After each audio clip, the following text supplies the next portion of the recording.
Bonjour à tous, je suis le pasteur Tito Mouchabele et nous sommes dans le jour 29 de notre challenge de 90 jours dans la Bible. Aujourd'hui on lit Job chapitre 2.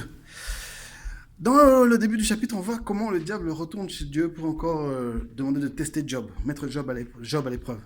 Ça nous montre à quel point le diable est persistant. Mon père, je fais un peu de pub, a écrit un livre qui s'appelle Les 13 raisons pour lesquelles nous devons jeûner et prier. Et il parle de ça, du fait que le diable veut vraiment s'acharner contre nous. Comprenons l'enjeu en fait de ces situations, c'est que Satan est jaloux du fait que Dieu est tellement patient envers nous. Okay? Lui, tout ce qu'il a fait, c'est avoir une mauvaise pensée, de l'orgueil qui est monté, et il a été précipité loin du ciel pour de bon. Alors que Dieu, envers nous, il est patient. Il a même envoyé son Fils pour nous sauver. Il nous pardonne encore et encore et encore et encore. Et ça le rend absolument malade que nous, on ait toute cette bonté de la part de Dieu. Mais aussi, et je pense que c'est la chose la plus importante, c'est que son problème, c'est qu'il veut, lui, avoir la gloire qui revient à Dieu.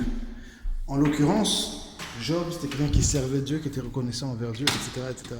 Et il veut prouver que non, cette gloire, c'est pas... Il glorifie Dieu seulement parce qu'il reçoit des choses, parce que Dieu prend soin de lui, et sinon il ne le ferait pas. Et il aimerait vraiment que cette gloire revienne à lui. Et donc il est persistant. Et c'est pour ça que nous devons jeûner et prier constamment. Beaucoup de choses qui nous arrivent ont des causes dans le monde spirituel.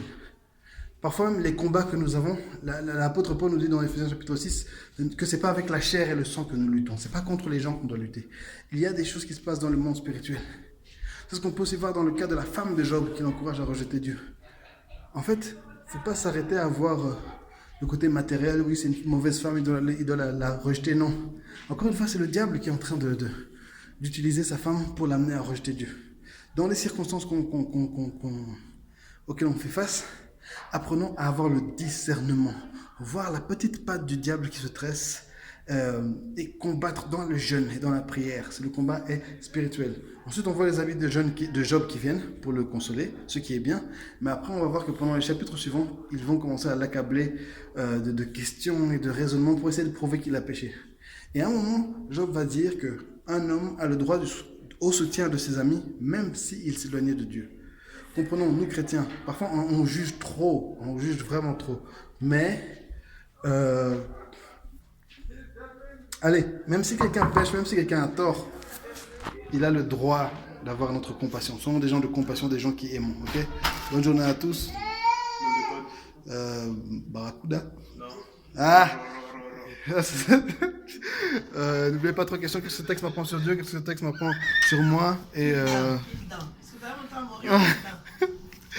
qu'est-ce que je dois faire par la suite? Bonne journée à tous.